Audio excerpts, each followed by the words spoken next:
so happy that you are here. My name is Reg Hendricks. I'm a member of the NAACP in Salem-Keizer. Welcome, welcome, welcome to the 18th Annual NAACP African American Youth Leadership Conference. You're at Western Oregon University here in the wonderful town of Monmouth. And I wish that this is an active campus, so I hope that all of you will be able to take that in mind when you're going from one workshop to the next. Also, each of you have received a red bag in front of you. Keep those bags with you at times. And can we have your attention up here, please? We had a few things that were out of our control relative to some of the students being able to get here. That was something that just could not be helped, so we're running just a little bit behind time. So that means our schedule is going to be very, very tight. The instructions of moving from one workshop to the next are going to be very important, so keep up with your chaperones. The chaperones keep up with us, and if you have any questions, make sure you get those answered. But in the meantime, before we get too far along, I want to make sure that you understand that this would not be possible. This whole activity for the last several years would not be possible without the many sponsors that we have, along with the NAACP and the extraordinary cooperation with Western Oregon University, and of course the chairperson of the committee at the NAACP who coordinated this day and night for what seems like forever. But also in the tradition of the NAACP, which has been around for more than 100 years, I'd like to also introduce you to Pastor Marilyn Williams, who is the chairperson of the African American Youth Leadership Conference for the NAACP Salem-Keizer, here to give the invocation.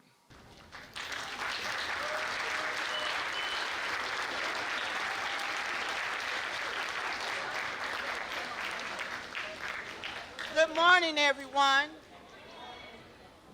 It is good to be here on Western Oregon campus on a beautiful sunny morning. Am I right? It's good to be out of school for just a few minutes to do something different today. Am I right? Now, for those of you who decided to want to go to a different seat and you took another bag with you, if that seat already had a bag, put that other bag back. We can't have seconds because we need those bags for the other students coming in. All right? Yeah, I'm like that. Yep. Because I worked too hard to get that stuff for everybody to have a bag to take home. And I'm looking at about 3 seats without a bag, and before I left here last night, every seat except for this table over here had a bag. And we're still waiting for more students to come in. So if you have more than one bag, shame on you. And I'm just going to say it, shame on you. Now, those who do not have a bag, God will bless you. We will find something to give to you as well. Amen? Amen. Last but not least, I need everybody's attention. I need everybody to be on their best behavior. I need Salem-Keizer students to stand up. I need Silverton's, or should I say Silver Falls students, to stand up.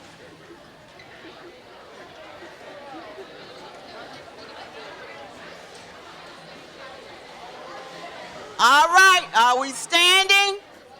Mouths closed. Take a look around. What do you see?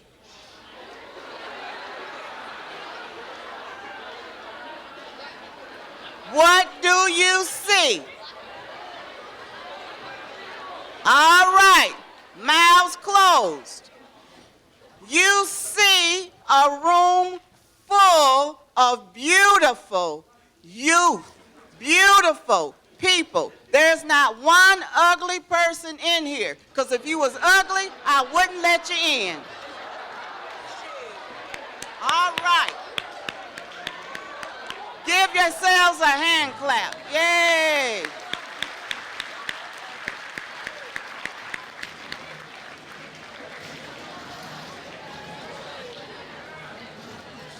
All right, that is the first tip for today.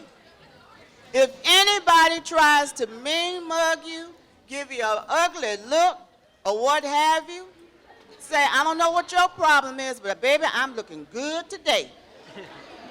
All right. All right. So now we are going to say a quick prayer. We're going to bring the Almighty in. I need everybody's mouths closed. Group 1, close it. 2, 3, 4, 5, all the way to 11, close it. Let's give reverence and give thankfulness, and we will be on our way. Dear Heavenly Father, as we come humbly before you, we just ask you to bless this whole conference. We ask you to, Father, bless all the presenters, bless the chaperones, bless all the students, open their minds, their hearts, and let them see that they are special. And they have a lot to be proud of, and they come from a proud heritage of black people, of Africans, of Americans, of all colors, and that you create each one of us in your own image. And for this, dear Lord, we give you thanks, and let everyone say amen.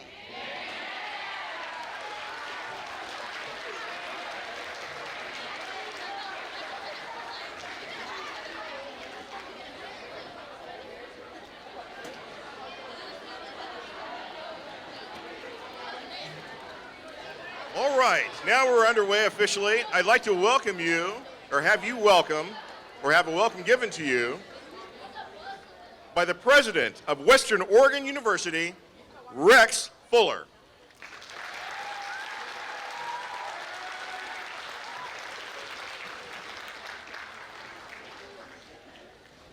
Well, good morning and welcome to Western Oregon University.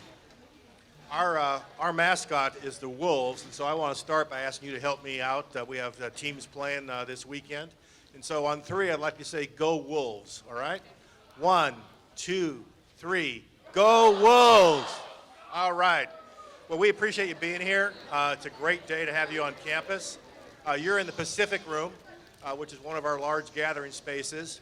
It has the flags of all of our international students, as well as the flags of our Confederated Tribes of Oregon. And it's a great gathering space for you. I know you're going to have a great day. I want you to know that going to college matters. I'm an economist. That's what I did before I became a president of university. And economists study what makes people have a chance to be successful and sort of choose their path of success. And college matters. I'm here to tell you that. And so I hope you plan to go to college. I also hope you plan to come to Western. We're one of the most diverse campuses in the state of Oregon. We're committed to the values that are espoused by your leadership conference. And it's just a joy to have you here on campus again this year. It's been several years in a row where we've had this honor to have you here. And I want you to know that everyone in this room can succeed. Our strategic plan, some of you can see this, has this on its cover. And it's hard to see in the back, but it says, together we succeed. And so I'd like you to say that with me as well, because I know all of you are going to be successful.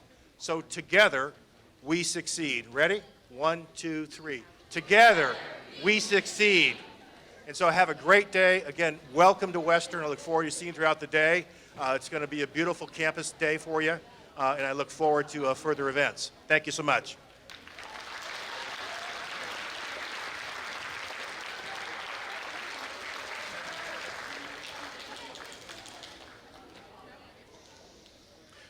Now, do everyone know where they are? Are you still in Salem? No! We're at Western Oregon University, located in Monmouth, Oregon. And to welcome you to Monmouth, please welcome the mayor of Monmouth, Oregon, Cease Kuntz.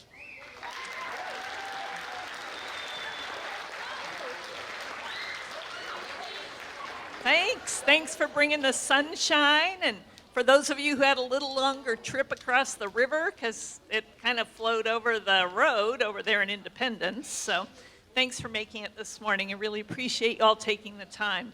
And as the mayor of Monmouth, I welcome the NAACP and the African American Youth Leadership Conference to my beautiful city. Monmouth was founded as a place to gather, to grow, to learn. And it's really great to have you all here today in Monmouth and on the campus of Western Oregon University to do those very things. I'm sure you'll get lots of great advice today, but I want to share mine. Actually, it was Henry Ford's, the guy who started the Ford Motor Company. But he said, if you think you can do a thing, or you think you can't do a thing, you're right. So think, you can. So believe in you the way all these adults in this room believe in you. And we know, and I'll steal the president's line, together we succeed. So have a great day, enjoy Monmouth. Thank you for being here.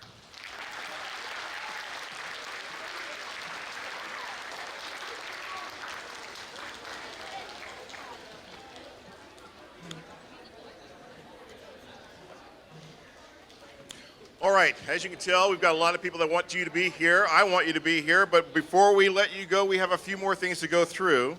And the next person is someone who's been instrumental in working with making sure that you got here. She's a director at the Salem-Keizer School District Administration. Please welcome Cynthia Richardson.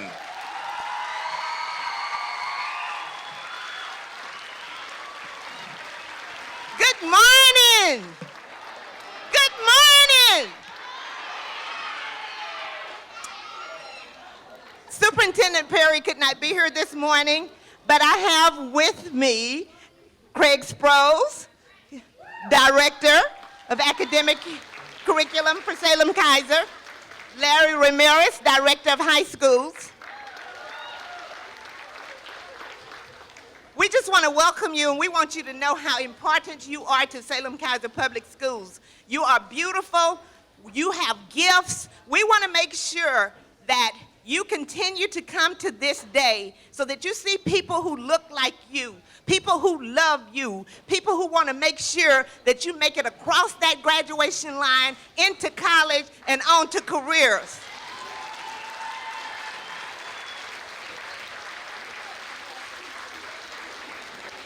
Remember, today is all about you. We love you. Have a great day. One last thing. Make me a promise. There is an evaluation in the packets. Your chaperones have it.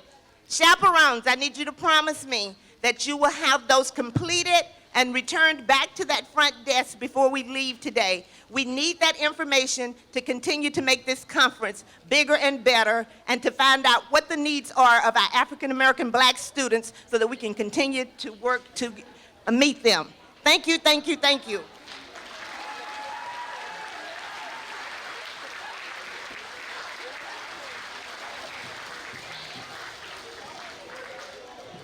Now this is one of the things that we do. One of the things that you may not do, especially if it's your first time, or the second time you don't remember, or the third time you kind of remember a little bit. But this is one of the most important reasons why we come out here to do this. One, to have you come out and listen to some of the professionals that we have for you. But I want to bring out the president of the NAACP Salem-Keizer branch to present to you who were the scholarship winners for this year. So please welcome President of the NAACP Salem-Keizer, Benny Williams.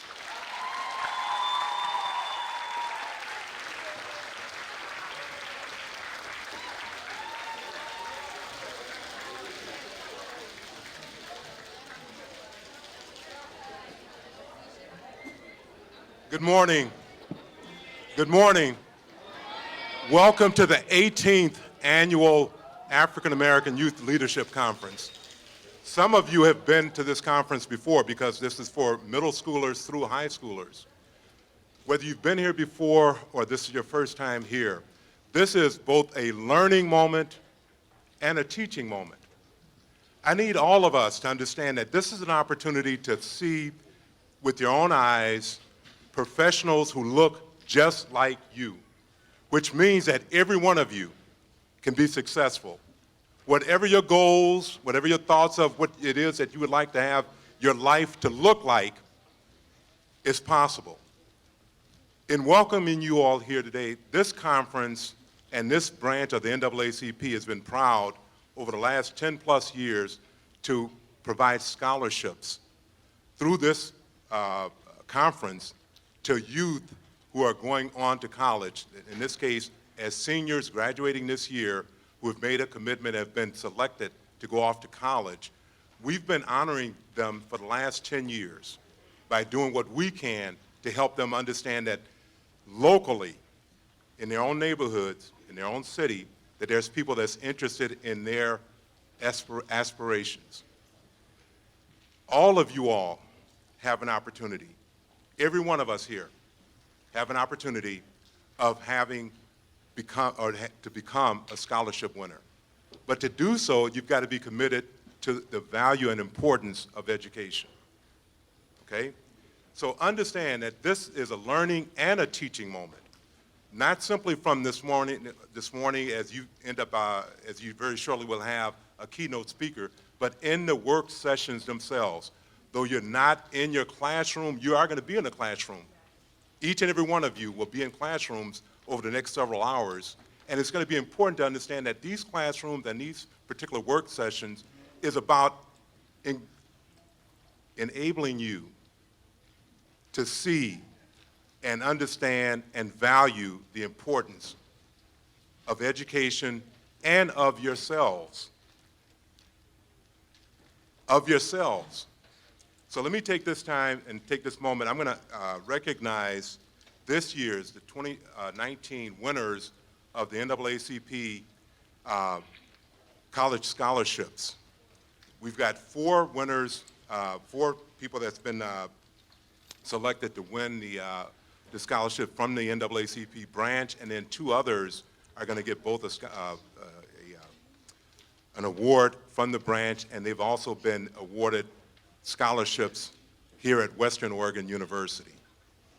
So listen, this is an encouraging moment at this very moment to understand that as you see faces that reflect yours, that you too can end up being honored in being appreciated for the hard work that you're putting in to get through middle school, into high school, and then graduating. And then understanding that your future is so bright that whatever decisions you make from there, college selection or other choices, that you have the foundation to have those aspirations become true.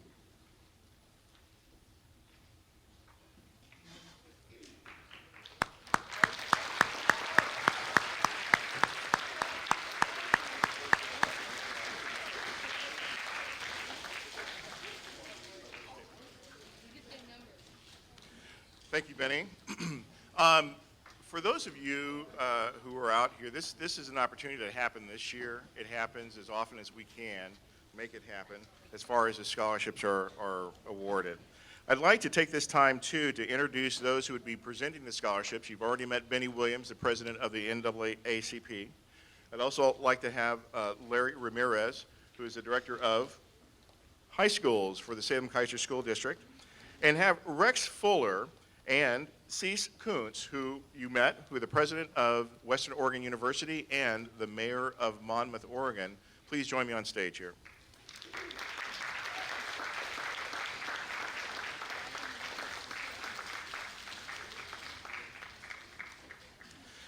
For the first scholarship winner that we have, I'd like to have Samara Kudzai Kuparua, please come from South Salem High School.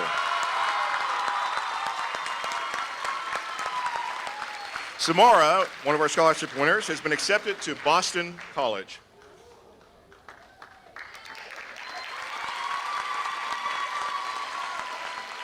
Scholarship winner number 2 is Ivana Kunda Kuparua, South Salem High School. Ivana has been accepted to Spelman College and Howard University.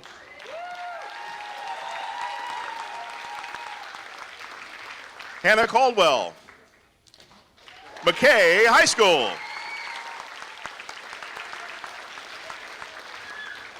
Hannah Caldwell is a recipient of one of our $1,200 scholarships and will be attending Chemeketa Community College.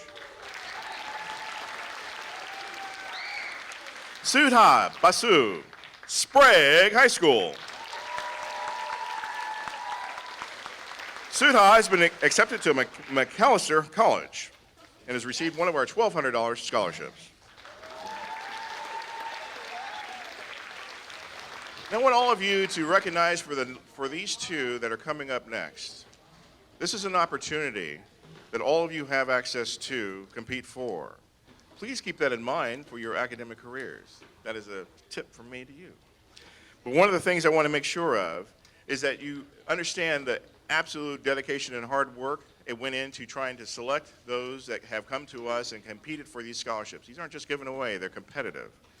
I'd like to bring up on stage now for a Western Oregon University 4-year reciprocal science pre-med program scholarship. And she'll be attending here at Western Oregon University, Caitlin Bird, presented by the president of Western Oregon University and the mayor of Monmouth. Caitlin Bird is from McNary High School. For a reciprocal education program scholarship here at Western Oregon University, there was not one, but two. Latea Forks from McKay High School. Come on up.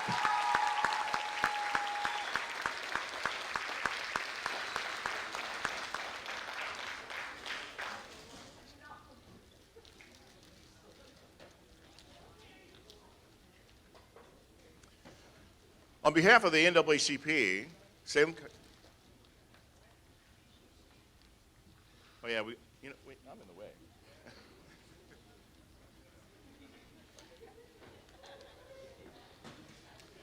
This is a really important moment. This is an opportunity.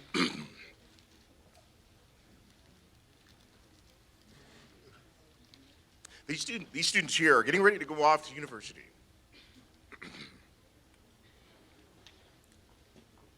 And it is an important thing that we do here at the NAACP in trying to present the African American Youth Leadership Conference to provide opportunities like this. So please, with me, give them a round of applause of accomplishment.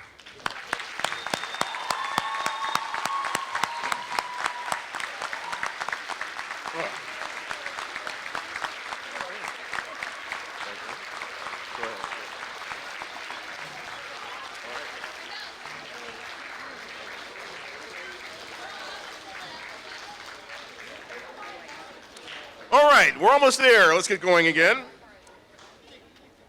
We're not just one unit here in the Valley of Oregon. In the state of Oregon, there are 4 units of the NAACP. And today we have the pleasure of having the president of the Portland unit of the NAACP, Pastor E.D. Bondade. Please come to the podium.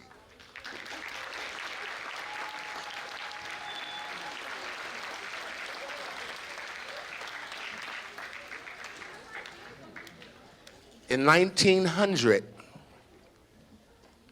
a cat by the name of John James Weldon Johnson wrote a poem to commemorate the birthday of Abraham Lincoln. 119 years later, the same song that was written for a group of students, very much like you, I'm going to present it to you this morning. This is adopted as the Negro National Anthem, or the African American National Anthem, or the Black National Anthem. And it is also the official song of the NAACP. So when we sing this song, in its entirety, it's 3 verses. But today we're only going to celebrate one, and I'm going to ask you to stand with me. Will you do that for me?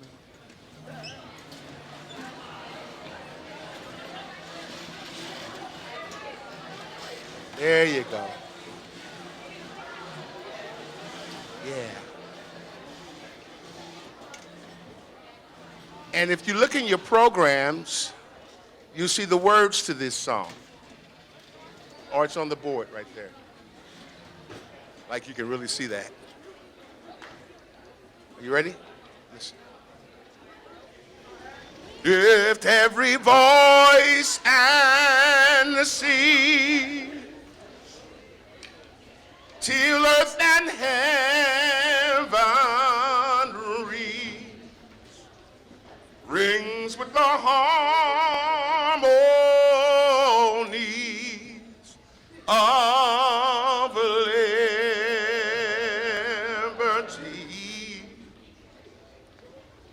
let our rejoicing rise high as the listening skies. Let us resound loud as the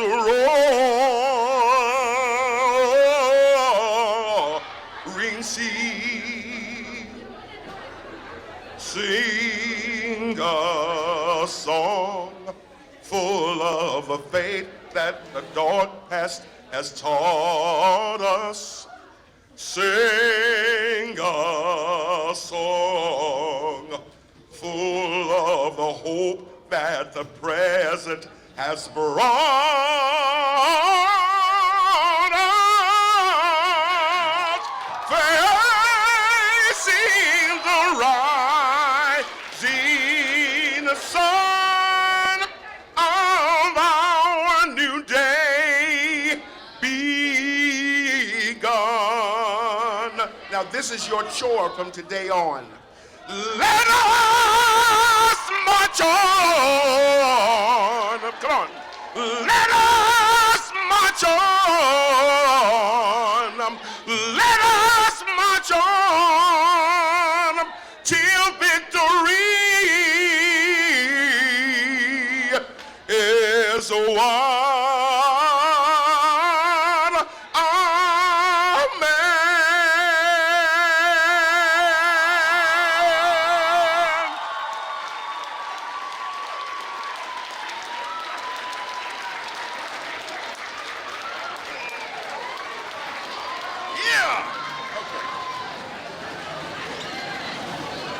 Are you excited for the rest of the morning? We're not there yet. We have a special guest who has flown in to be with you today to give you an understanding of where you might want to go, where you can go, and who you are. She is here. Makari Trainor is here. Makari Trainor is an educational equity consultant who works with districts and schools and parent groups addressing topics and issues surrounding education, organizational leadership, racial equity, and inclusion. Makari has served as a high school math teacher in Southern California, a vice principal and a principal in Portland, Oregon, and as the executive director of a teaching and learning for Minneapolis Public Schools. She's from us here. Makari graduated from Norfolk State University with a Bachelor of Science in mathematics. She came in third place for the National Mathematics Writing Contest. Her topic of the paper, Gender Discrimination of Women in the Field of Mathematics. She has a master's degree in educational administration from California State University, San Bernardino. But that is not all. She did not stop. She continued because she went on to get a doctorate in education at Lewis and Clark College, focusing on how dominant cultures, values, and beliefs are adopted and reproduced by people of color. Us. Please welcome to the stage, keynote speaker, Makari, I should say, Dr. Makari Trainor.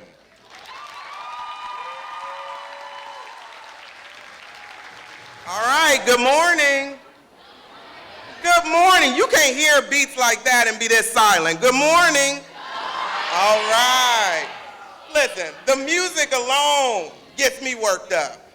So it can't not impact you. It just can't. So let me start by saying almost doctor. I'm going to be defending my dissertation in August, so almost doctor with Lewis and Clark. So I just wanted to clarify that. Don't want on the record that I'm something when I'm not quite yet that, but thanks. So listen, I had to start off with this trailer for Beyonce's new documentary that's going to be streaming on Netflix because first of all, full disclosure, I love me some Beyonce, okay? I am a total and unadulterated Beyonce fan. And it's not because of anything that you would think of other than the fact that she is willing to go and do unimaginable things. She's a boss in her own right. She makes a difference, she creates different paths, and she changes the conversation. And when we're talking about Black excellence, that is Black excellence. When you are able to change the conversations of what people are having. I chose this to start off with Because one, when we're looking at this, you got an opportunity to hear the juxtaposition between the voice and thoughts of Maya Angelou against the celebration of historically black colleges, which I got to call out as a graduate of one.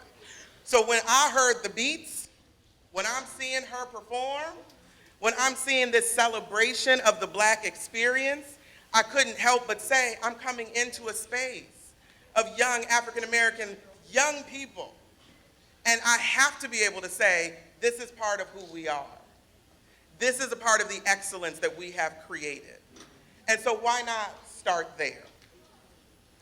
In 2 minutes, she was able to embody an important part of who we are, a piece of our culture, through language, through music, through art, through imagery. She gave us black excellence, an unapologetic black excellence. Maya Angelou said, I want them to know that we are intelligent and generous. And this played into the thinking as I was trying to plan out what I wanted to say to a room full of young, talented, and amazing black students.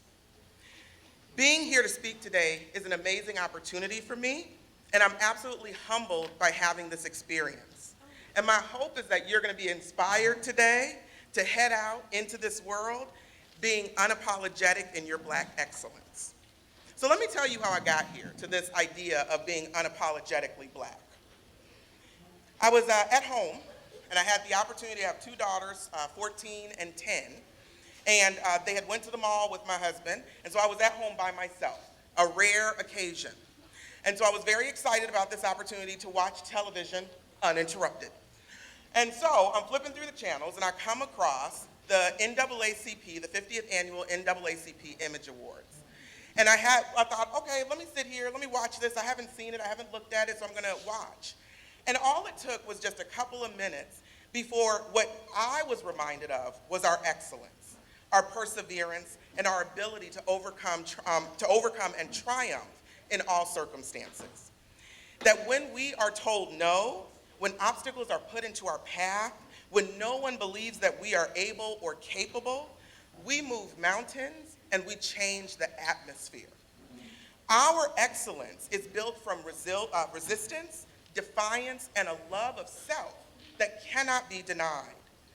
We frame culture, okay? Know it, understand it, believe it. And I'm not just talking about within our culture, I'm talking about globally. So let's just take a little history lesson, all right? Now look at this. If you notice, they ain't black, is they? No.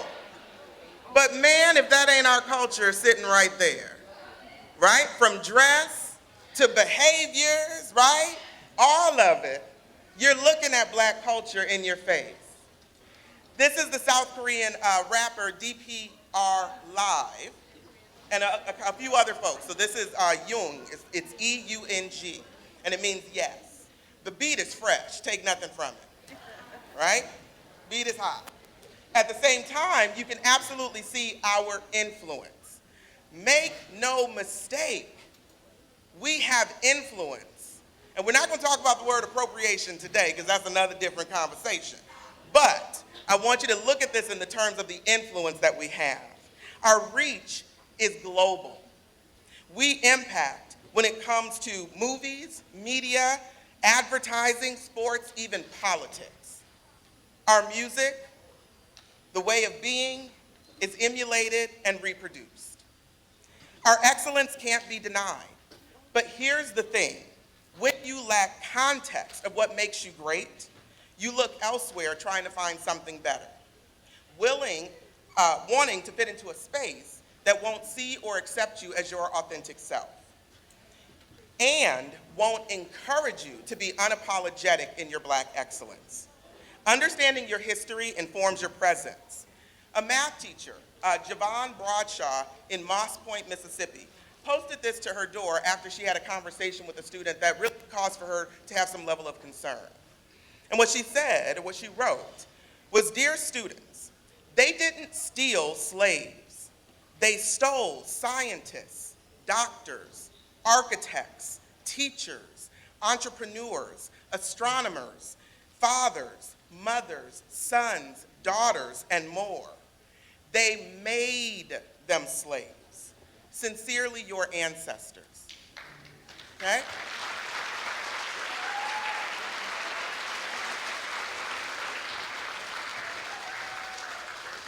In this short narrative, she was able to humanize our ancestors.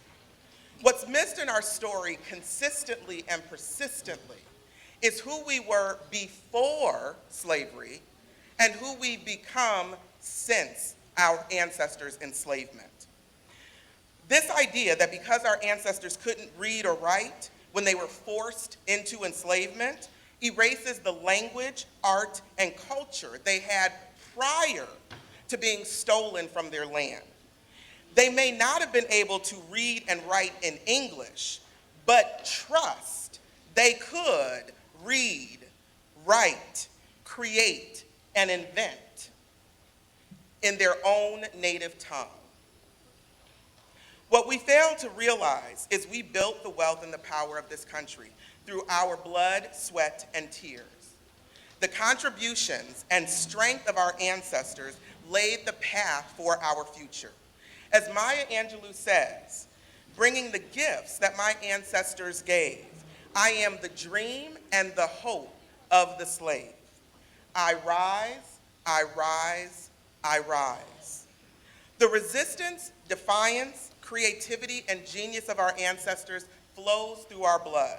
You don't get Black Lives Matter, the Divine Nine, Black Panther, historically black colleges, shout out to Norfolk State University, and media empires like the OWN Network, Radio One, which you know as TV One, and BET, because we're willing to settle. You don't get these because we're willing to settle. You get them because we've been told no, and we've decided to find a way, create a way, because we were told we couldn't. We rise above and we create genius, we create culture, precisely because we don't give up or give in. A no for us is a catalyst for change. I remind people, again, that our blood, sweat, tears, engineering, design, and talent of enslaved Africans is what built America as the powerhouse of wealth and influence that we are today. Make no mistake, our imprint is on this country. To make a difference, you have to know that you are the difference. To make a change, you have to be the change. The idea of pulling yourself up by the bootstraps is a false narrative. And I'm sure all of you guys have heard of Kylie Jenner, correct? And if not the Jenner, you've heard of the Kardashian family, yes? So recently, Forbes magazine did a story where they were talking about self-made billionaires. And Kylie Jenner was on the front with this idea of being self-made. This exudes the notion of pulling yourself up by the bootstraps. And when you don't know any better, you're bound to believe this story as true. But see, what I love about our people, what I absolutely love about our people, is our quick-wittedness, our creativity, and our willingness to call out foolishness when you see it, okay? And Black Twitter showed up and showed out, and they set the record straight. And they called out the fact that this is a false narrative, this idea of self-made. The problem isn't that she is successful, she is. The problem is that she is not self-made. Has she been able to make her mark? Absolutely. But to not acknowledge the wealth and fame that she was born into creates a false narrative to her success. The Kardashian family alone is well connected, financially and socially. And this alone gave Kylie a leg up that many of us don't have. Her social media, well, let me just say this. Because she is part of the Kardashian family, her social media is what was able to allow for her to have the recognition that gave and built out success. So when this idea of self-made is presented as truth without context, it's problematic. When you don't have wealth and fame behind you, and you create $1 billion industry, that's when you're self-made. Self-made looks like this. Bob Johnson. He is the creator, the founder of Black entertainment television, known as BET. And I believe it was in 2003 he sold it for $3 billion to Viacom. But he built that out. His father was a farmer, his mother was a school teacher. There was no fame behind him. There was no social media to platform and say, here's what we're doing. He started that and built it out. I go to my favorite couple outside of my parents and my husband and I, Beyonce and Jay-Z. And when you think of them, the two of them have amassed a wealth of more than $1.2 billion. And when you consider this idea of self-made, they're another example of this. We know the story behind Jay-Z. We know what he was doing. We also know that he took his street knowledge and created an empire, right? We know for Beyonce, she followed behind her parents' footsteps in entrepreneurship and understanding business. Beyond that, Beyonce has been able to break rules in the sense of releasing albums outside of the industry release dates, okay? They are committed to giving back. They have boldly placed themselves as social and racial justice advocates, and they use their music and fame as a platform to bring forward issues and to fight for reform. But this conversation really can't be had without acknowledging the queen of media, which is Oprah Winfrey, okay? Oprah Winfrey is the first Black multi-billionaire. She's been identified as the most influential woman in the world. We ain't talking about the US, we're talking about the world. And she has been ranked as the greatest Black philanthropist in American history. These are some fantabulous titles for a woman who grew up in poverty early in her life and moved between households of her grandmother, her mother, and her father growing up. And yet built out the ability to be the most influential woman in the world, and a multi-billion-dollar woman at that. This is what self-made looks like. Each of them have overcome hardships, trials, and tribulations to create a path that changed the atmosphere and evolved culture. They are Black excellence. And so are these people. You have Ralph Ellison. You guys remember the Chrysler 300, right? I'm sorry, his name is Ralph Giles. I'm so used to, anyway, never mind. Ralph Giles. He was, at the time, with Chrysler, and he was the head, the senior vice president over design. He is the one who helped to create that beautiful Chrysler 300 that had folks thinking they were driving a Bentley. Y'all remember that? All right. He is now over Fiat and leads up the design for Fiat. We have Dr. Dre. I know some of y'all are bumping his stuff now. He's the one that brought forward this idea, used his name, used his music as a way to build out a billion-dollar industry. And believe me, when Apple picked him up, they paid a lot of money for his services, more than $1 billion. You then have Essence Moore. She is the only African-American teen author who has written 3 books that are also mandatory readings in several districts. You have Mo Bridges, this cute little guy, who created bow ties, his own business around bow ties.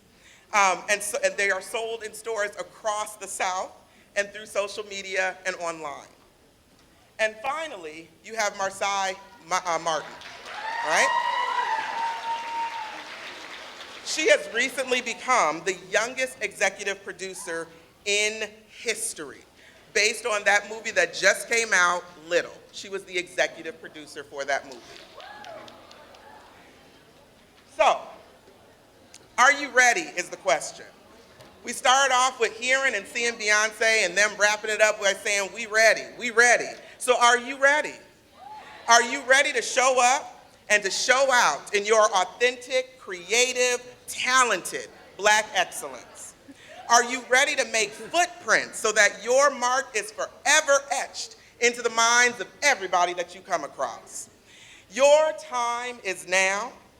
There is much for you to contribute to in your communities, in this country, and across the globe.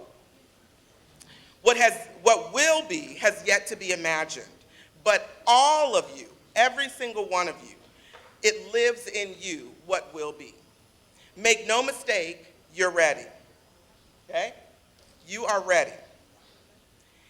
I'm ready for your black. I'm ready for your excellence. We are ready.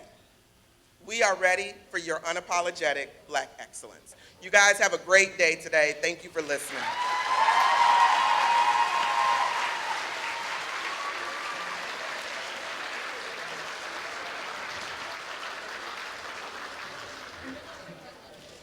Wasn't that fantastic? President Benny Williams and Marilyn Williams, please come.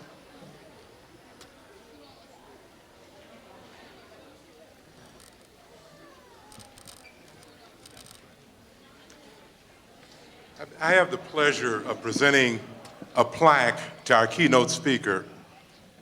It reads this way: the Salem-Keizer NAACP Branch 18th Annual African American Youth Leadership Conference in recognition of Makari Trainor, our keynote speaker at the annual AAYLC Conference at Western Oregon University, and celebrating our youth and preparing them to become the outstanding men and women in our community. This day, Friday, April the 12th, 2019. I stand here to even more proud than I was when I introduced myself to you all this morning. This is my youngest daughter. Marilyn and I, as Ms. Williams, Pastor Williams, is my wife. We're so proud to have her be a keynote speaker in front of you all today. The same message that we've shared with you as the NAACP through this youth conference is what we raise our children, 3 daughters, to appreciate and understand. And we're very proud, and I'm very proud on behalf of my wife Marilyn here and Pastor Williams, to present her with this plaque and having had her present herself to you all to be a reflection of you all. This is about not where she is, but where you all are going. But we're going to go there together. It's not possible for us to do it by ourselves. So with the teachers, with the counselors, with our coordinators, with the districts, both Silverton and Salem-Keizer and all of the other students that's here, this is about understanding that we have a collective here that allows each one of us to have a positive and very impactful future. Thank you, Ms. Trainor.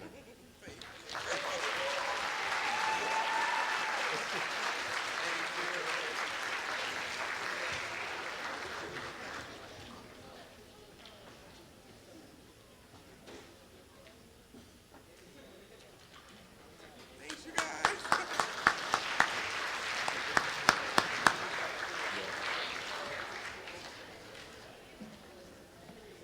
All right. How many of you are now ready to start learning? All right. Well, this is what we're going to do. I am going to dismiss you. They don't recognize the violence of race in America, right? So the keynote speaker was talking about black excellence in the face of oppression. You got to understand that this black excellence in the face of oppression came oftentimes in the form of violence. So what does that mean? So someone said it, I heard someone. So one of it might have been death, right? So that's part of it. What else? Torture, excellent. So death, torture, what else? Loss of identity. Excellent, loss of identity, great. What else? Maybe it might not have ended up in death, but oftentimes corporal punishment, right? Beatings, persecutions, right? So this is the nature of this system that had existed. It was a very violent, a very oppressive system to the people that had lived here. And Emmett Till is a good example, because this is a person that grew up in the North. And what kind of is the mythology of the North during the 1950s as compared to the South? It was not as much segregated as the South. Right, exactly. And so that is true. There was less segregation, but what about racism? Was there less racism in the North than in the South? Yeah, no, that's a lie. That's a lie.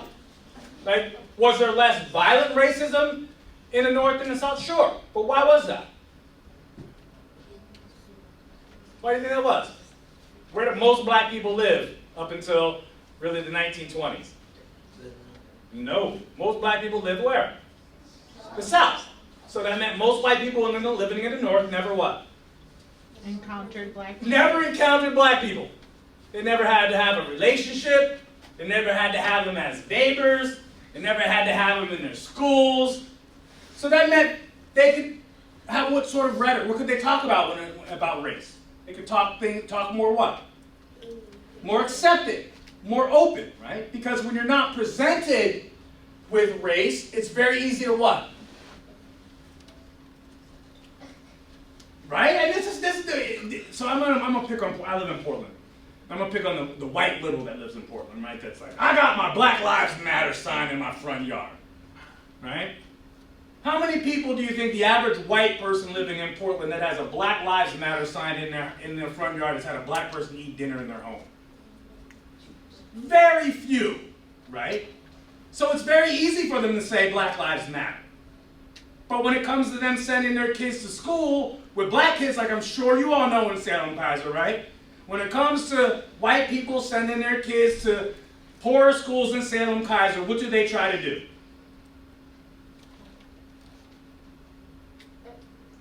Do they try to get them in the school or get them out of the black school? Get out, right? And that's what the issue is that if you come in a region where you don't have many black people or many people that are minority, you don't encounter them, it's easy to say that you will get along with them. It's easy to say that you support their ideas, that you support equality. But when you're forced to what? Live, work, and have relationships, the issues of race become real. You have to really understand truly what your values are. So this guy lived in Chicago. He had relatives that lived in Money, Mississippi. He went down to go visit his family that lived in Money, Mississippi. He was in a convenience store. And the story is kind of convoluted what happened. Some of it is that Emmett Till walked up to this white woman and said, "Hey, baby." Another is that he was just kind of showing pictures of some of his friends that he had that were up in Chicago, and some of them had to be white, and the people in the convenience store were offended. Regardless of what the incident was, Emmett Till went back home to his family's in Money, Mississippi that night, and then people showed up at his door. The husband of Carolyn Bryant, Roy Bryant, and his brother, J.W. Milam, went to Emmett Till's house. They took him from his house, and Emmett Till was never found again alive. They beat him. They tied his dead body to a cotton gin fan, and this is one of the things that's so horrible about race, like the ironies, right? So they beat this kid to a pulp. They tied his body to a cotton gin fan. Why is that significant? What is the cotton gin? Isn't it like a tool used back in slavery? Yeah, it was one of the things that separated cotton from the seed. It's one of the things that made slavery explode in the country. So they take this implement, this symbol of the explosion of slavery in the country, and they tie this dead boy's body to it and they throw it in the middle of the river. Yeah. No. It's even worse, right? So when Carolyn Bryant, she died about 4 years ago. She gave an interview to a historian. What do you think she said in her interview? He never made any sexual harassment remarks to her or anything. Excellent. He did nothing which started the whole incident that led to his death. How many of you know how our legal system works here? How many of you ever heard of something called double jeopardy? Double jeopardy. Yes? Cannot be charged for the same crime twice. That's right. If you were acquitted of a crime, you cannot be charged with that same crime again. These men, Roy Bryant, J.W. Milam, they were brought up on charges. The jury was all white. It was in their hometown of Money, Mississippi. Most of them were the people they went to church with that were sitting on the jury, were their friends. And what do you think happened to Bryant and Milam? Do you think they were acquitted or do you think they were convicted? They were acquitted. And the next day, what did they do? Seems like you know this pretty well. So what did they do? They came back and they're like, yeah, we did it. Yeah, the next day they gave an interview. Gave an interview to a newspaper where they said, yes, we did it. We did it. And you know why they did it? Yes. Because they couldn't get charged again. That's right. And they told the person that interviewed him, they said that part of the reason why they killed Emmett Till was, one, the kid wasn't scared. He didn't know what was going to happen. He had no idea that these men were going to beat him and kill him. So he wasn't afraid. Two, they asked him about, that he had said that he had girls that were his friends that were white. And they said the reason why they did this to Emmett Till was to prevent the racial intermixing of white and black people. I'm looking at here, many of you kids probably in here are what? Products of what? Right, exactly. What we call them, these we call them miscegenation laws, or the mixing of race. Comments or questions about the story of Emmett Lewis Till? How old was he? Oh, Emmett Till was 15. Yeah, he just turned 15. Yeah. How many of you are familiar with Claudette Colvin? So you all are familiar with Rosa Parks, right? So Rosa Parks refused to give up her seat on the bus in 1955. However, Claudette Colvin, was arrested for the same thing, refusing to move up on her seat. And this wasn't something that hadn't happened before. There was also another African-American woman, a woman by the name of Polly Murray, that in 1940 refused to give up her seat on a bus in Virginia. However, the movement coalesced around Rosa Parks, one, because it was like history, things often happen at the what? Right moment, right time, right conditions. That's why Rosa Parks was there. But there's also another reason why they didn't pick Claudette Colvin. Why do you think that is? Children weren't as significant back then. Excellent. And even in the modern era, right? Children are viewed as what? They should be Quiet. That's right, quiet. They should listen. They should not be seen, right? And they should not be heard. Comments or questions about why a movement didn't coalesce around Claudette Colvin? Another reason is Rosa Parks really represented what a lot of people that organized in the first kind of beginning of the civil rights movement, civil rights movement really was begun among people that were older, people that are my age, right, in their 30s, late 20s, in their 30s and 40s. However, by like 1961, the movement starts to shift to younger people, kids in college. By 1963, they're starting to engage even younger kids, kids that are in junior high school, kids that are in high school. Why do you think that is? Why do you think the movement looks to find other people that are younger? Why do you think that is? Anyone? Yes? People tend to have more sympathy on younger people. Yeah, and this was one of the intentional reasons why during the Birmingham campaign, which was to desegregate the city of Birmingham, they launched what was called the Children's Crusade. Because one of the greatest tools of the civil rights movement was not the leaders, was not the people that were working in the streets, working behind the scenes, but one of the greatest tools of the civil rights movement was the television. One, it was a new technology. Two, it got cheaper by the 1950s, where most Americans what? Had a TV in their home. So what makes TV powerful? Yes? You can watch things. So one, you can see it visually, right? Good. What else makes it powerful? At least everyone's watching it at the same time. Excellent, right? So there's this collectivization that happens, right? But also that happens in media, and maybe some of you might want to get in this, like when I went to and study this, if you happen to get into film, right? Things change with perspective. Camera angle, whether you're talking about a close-up shot, wide-angle shot. So you can manipulate what? You can manipulate perspective, and this often happens in the modern era. But for the Birmingham Children's Campaign, the important piece is that they organized kids about your age. They brought them to the street understanding that the sheriff of Birmingham, a man by the name of Bull Connor, was one of the most violent racists that had existed. And he was willing to do what? Well, yeah. Not kill, but he was willing to bring out fire hoses, and German shepherds. Right? He was willing to bring out fire hoses and German shepherds against children. Why do you think this is?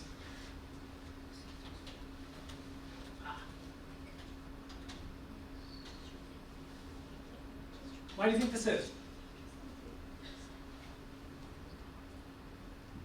Right, as you can see with some of these images.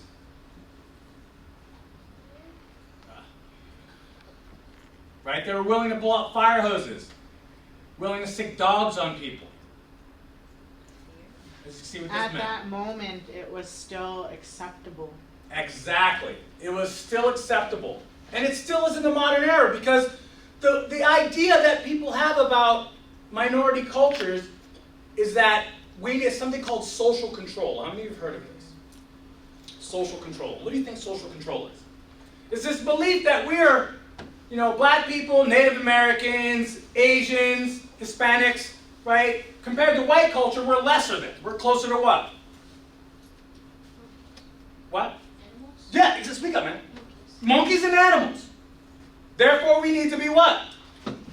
We need to be controlled. Civilized. That's right. We can't control our impulses, so they have to control our impulses, right? And that was done with creating really the first organized police forces in this country, which were what? What were they? They were organized militias whose sole purpose was to hunt and capture escaped slaves. There's a reason why black people are hesitant when it comes to police officers and people that are in positions of power. So social control is what Sheriff Bull Connor was trying to do. And when Americans saw, particularly white Americans in the North, saw little children being bitten, fire hoses shot at them, what do you think the response was? Sympathetic responses. Exactly. Because for many white Americans, they had no idea that this stuff still what? Still happened and went on. It still occurred. It's still happening to this day. That's right, yes. If you get a chance to look at factual footage of Standing Rock, Mhm. they utilized hoses, dogs. In the middle of Russian winter, bombs. they were spraying elderly people, natives, with water in the middle of winter for protesting to get their water rights protected. I was up there and I believe that they utilized chemical warfare on the people as well. That's right. You guys know that it's illegal for any of our soldiers to fire tear gas on civilians in countries like Iraq and Afghanistan, but it's legal for police officers to fire tear gas on our people in our own country? Riot control. That's right. Do you think that's kind of a contradiction? Yes, without a doubt. They're also passing new laws that will elevate the felony level of incrimination. Excellent. Thank you. So children are important for this movement in part because they get that sympathy that your fellow classmate suggested was needed. So really quick, as I think we've got like 1 minute left, I want to just ask you one question. What are ways that you can become involved? One, you've got to get organized, you've got to become active in your community. You can do this with your church, right? If you don't happen to have a church, you happen to be atheist, or you practice a religion that's not a kind of dominant or popular religion, you can join the NAACP. You can join groups like the Urban League. You can get in touch with your teachers. Do you guys at Whitaker have a student government or student council? Are you kidding me? Why? You know what a white school that was compared to you in Salem probably has? A predominantly white school? What do you think they have? Student council or student government. Because it is valued in those schools that those students' voices what? Are heard. And matter. Right? If I was you guys, what would I try to do? Write your principal. Write your vice principal. Talk to one of your teachers and say you want to help start a student council because you want your voice to impact what your life is going to be like. You guys should be fighting for a student council at your school because not only will a student council help you get better conditions in your school, but it'll teach you valuable skills. Right? What sort of skills do you think you'll get If you form a student council, you'll learn how to become a president. You'll learn how to become a vice president. You'll learn how to speak in front of people. You'll learn how to become a treasurer. You'll learn what it takes to organize. So go back to your schools. Go back to your communities. Become engaged. Since you don't have a student council, so you don't have student, fight and work to organize one. You can work and meet with other kids like you. You can become a member of the AAYLC, the African American Youth Leadership Conference. You can go with your parents or whoever the adult is in your life to school board meetings, right? And most importantly, right, you've got to stay engaged, you've got to stay active, and you've got to strive for excellence. I think we're here till 9:40, right? Is that it? I'd have to look. I didn't know that. Yes. They said we could go until whenever, and they were Okay. just going to take people as they finish. Okay, excellent. So I'm just going to open this up to questions right now. Are there any questions you folks have for me? So I know this was kind of fast. There's a lot of stuff coming at you. Come on, you got to have some questions. No stupid questions. Any comments or questions? So what are some of the things you're hoping to get out of here today? What is one thing you hope when you leave, one thing you hope to take home with you? Not out of this session, but it's out of the whole day. Especially those of you maybe come before, when you're anticipating something. Do you have any thoughts? What do you want to get out of here? Come on, 8th graders. Brady? Yes. History from like the past. Okay, so learn more about history. Good. What else? What else does somebody want to get out of here? Yes. I would hope for my son as well as the other kids in here that they get an opportunity to see that they have full potential. That's right. I mean, you guys, this is an awesome opportunity where you're like, I mean, how many of you have had a teacher of color? Raise your hand. Anybody that's not like. Not many, right? This is your opportunity to see not only me like that's a teacher, but for you to see physicists, engineers, for you to see people that run businesses, that are CEOs. And for people in the dominant culture, they always see someone that looks like them, that they can model themselves after. For our cultures, it's oftentimes really difficult to see that, particularly for Native cultures. I talk to my students oftentimes about indigenous cultures. And oftentimes when they see Native Americans, they think they're stuck when and where. In the 19th century, I had a student we were talking about, he's like, I thought Native Americans were really peaceful and all got along. It's like, yeah, that's the mythology that is created, right? But they're just like black people, just like Hispanic people, just like Asian people, they are a very diverse what? Very diverse group. Are all black people the same? No. But if you don't come from black culture, what do you see? What's on TV, what's on the radio, Exactly. what the newspapers present to us. We only Exactly. see what they want us to see. Exactly. And these shape something that is called unconscious bias, or bias. And what is bias? Yes? Leaning towards the side of the argument. Or a preconceived what? Notion. Preconceived notion or idea. What are the issues with bias? And this is what is going to impact your life the most, folks. Because bias is not intentional, meaning what? On purpose. And you don't think about being biased. Bias just what? So how do you get rid of bias? This is the hard part. You've got to think about it. Intentionally. You've got to be intentional. And if you come from a dominant culture, can you go the entirety of your life, be successful, make millions of dollars without even having to think about your experience compared to somebody else? Yes, you can. And that's what most people do. And that's why bias is perpetuated. Because for someone to look at you and not see what they've seen in the media, they have to think about it and come at you with a perspective that's neutral. So what does that mean for today? Take what you can get out of this. Understand that your future is yours to write.